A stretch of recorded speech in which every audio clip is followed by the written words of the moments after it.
있습니다.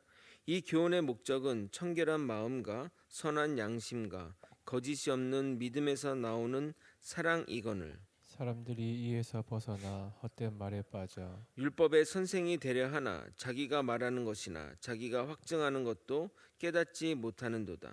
그러나 율법은 사람이 그것을 적법하게만 쓰면 선한 것임을 우리는 아노라. 알 것은 이것이니 율법은 옳은 사람을 위하여 세운 것이 아니요 오직 불법한 자와 복종하지 아니하는 자와 경건하지 아니하는 자와 죄인과 거룩하지 아니한 자와 망령된 자와 아버지를 죽이는 자와 어머니를 죽이는 자와 살인하는 자며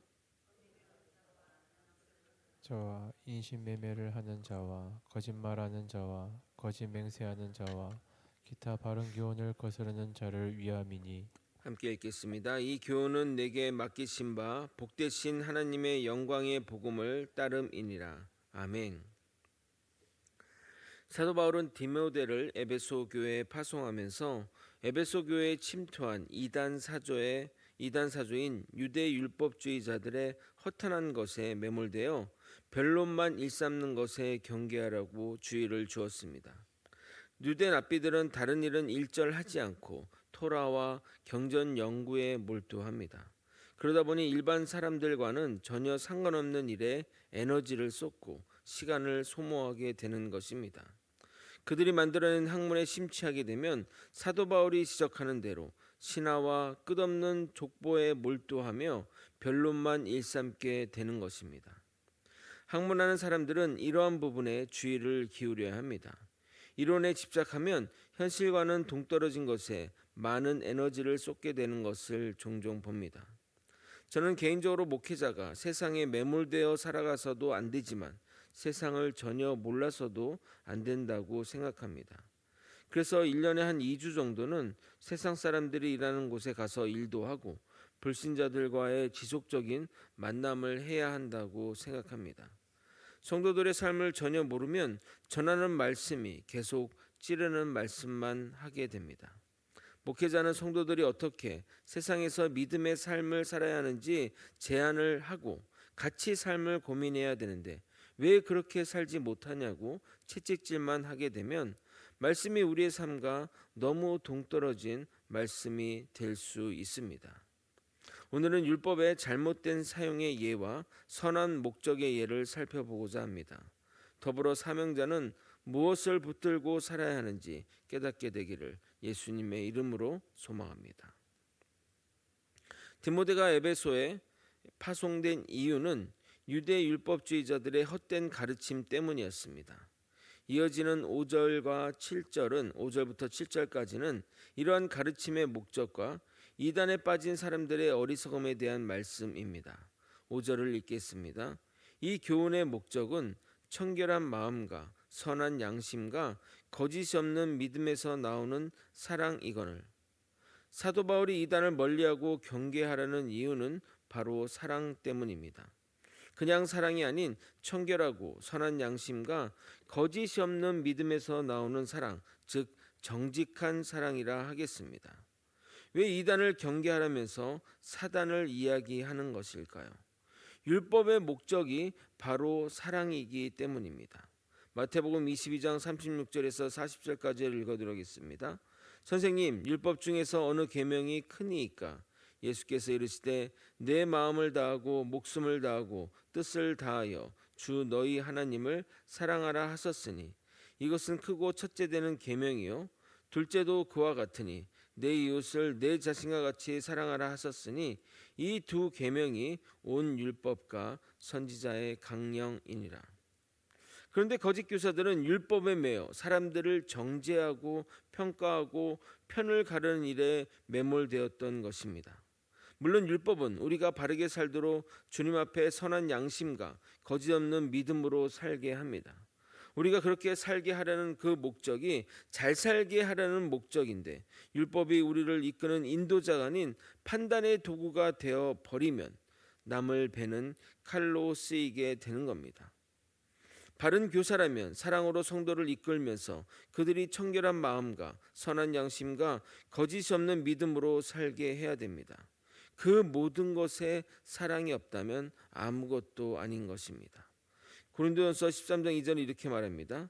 내가 예언하는 능력이 있어 모든 비밀과 모든 지식을 알고 또 산을 옮길 만한 모든 믿음이 있을지라도 사랑이 없으면 내가 아무것도 아니요.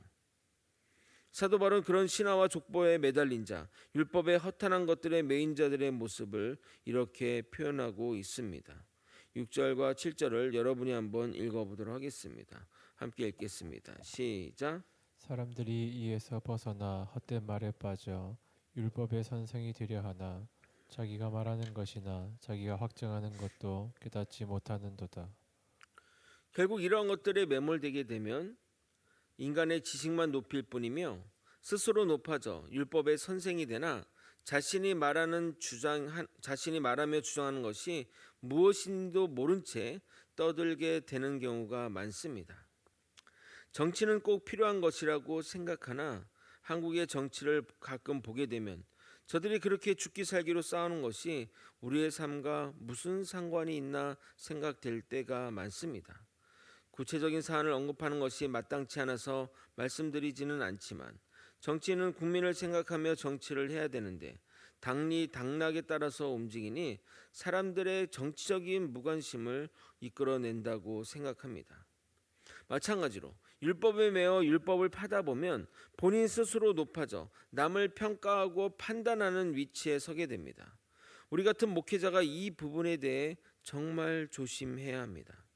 그래서 제가 항상 강조하는 것은 말씀을 전하기 전에 스스로에게 물어봐야 한다고, 즉 저에게 제일 먼저 말씀을 적용해야 한다고 말씀드리는 겁니다.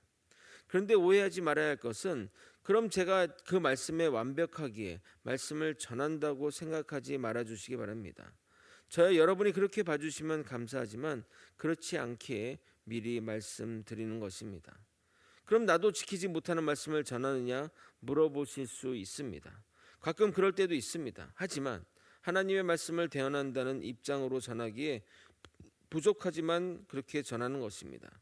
만약 내가 다 소화된 말씀만 전한다면 정말 여러분에게 전할 말씀이 거의 없을 것 같습니다. 그래서 저도 전하면서 동시에 듣고 또 저도 여러분에게 말씀하면서 저도 그 말씀에 순복합니다. 이것이 바른 말씀을 전하는 자세이며 바른 말씀을 듣는 자세인 것입니다.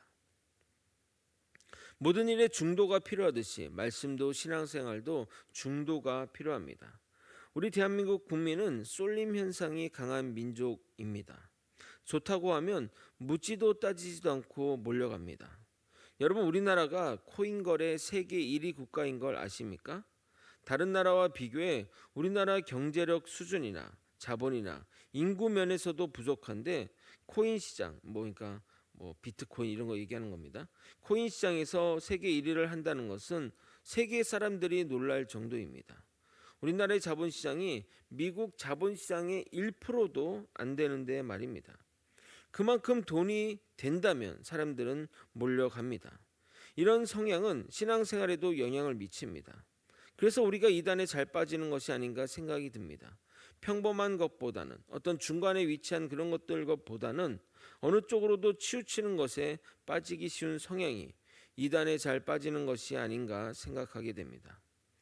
율법이 나쁜 것은 아닙니다. 선하고 좋은 것인데 이것을 한쪽으로 치우치게 사용하니 마치 율법이 나쁜 것으로 비춰지게 되는 겁니다. 그래서 사도 바울은 이렇게 말하는 것입니다. 8절입니다. 그러나 율법은 사람이 그것을 적법하게만 쓰면 선한 것임을 우리는 아노라. 율법의 첫 번째 목적은 우리를 죄를 짓지 않게 경고하는 것입니다. 두 번째로 율법을 통해 우리가 죄인임을 깨닫게 하는 겁니다. 율법을 지킴으로써 의롭게 되거나 율법을 통해 구원에 이르는 길은 없습니다. 그러나 율법을 통해 죄가 무엇인지, 죄를 짓지 말아야 하는 이유를 깨닫게 해줍니다. 그러므로 율법은 좋은 것입니다. 무엇보다 주님과 우리를 연결해 주기 때문입니다. 이러한 순기능을 적절히 사용하면 우리는 율법 안에서 주님을 만나고 율법 안에서 자유를 누리게 됩니다. 이어서 사도 바울은 우리에게 하나님이 율법을 주신 이유, 율법의 적용 대상에 대해 서술합니다. 사도 바울이 이것을 이야기하는 이유는 하나님이 율법을 주신 것이 랍비나 유대 율법주의자들의 허탄한 논리를 완성시키기 위해 주신 것이 아니라 죄인들이 죄를 깨닫고 그 죄에서 벗어나 주님의 선한 길로 인도할 목적으로 주신 것임을 설명하기 위해서입니다. 9절과 10절을 읽도록 하겠습니다. 알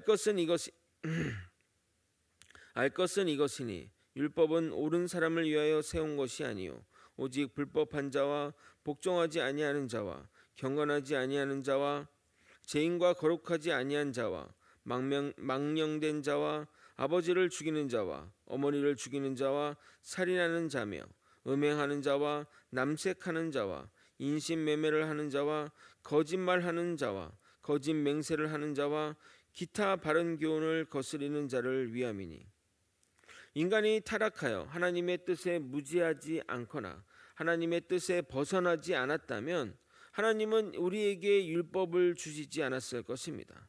그러나 죄로 인해 타락했고 하나님의 뜻을 알지도 못하고 알려고 하지도 않았기에 결국 지옥의 멸망이 우리를 기다린 것입니다. 그러나 하나님은 우리에게 율법을 주심으로 우리의 영적 상태 그리고 영원한 운명에 대해 알게 함으로써 주님께 나오도록 그래서 구원에 이르도록 하려고 율법을 주셨습니다. 그러므로 사명자는 이 율법을 성도들에게 가르치고 그들의 영적 상태를 깨우쳐 주님께로 인도해야 하는 것입니다. 구원에도 상관없고 영적 성장에도 전혀 도움이 안 되는 신화와 끝없는 족보는 아무 쓸데없고 아무 소용없는 것입니다. 그래서 사도 바울은 그러한 것에 에베소 성도를 보호하라고 디모데를 보낸 것입니다. 또한 자신의 사명이 그러한 선한 율법을 백성들에게 전하는 것이라고 마지막으로 진술합니다.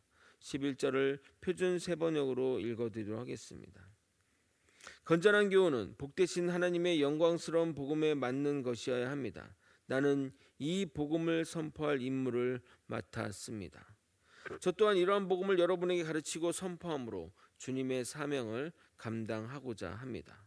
말씀을 정리하겠습니다. 사도 바울은 유대 율법주의자들의 잘못된 행태를 고발하며 율법의 바른 사용에 대해 서술하고 있습니다.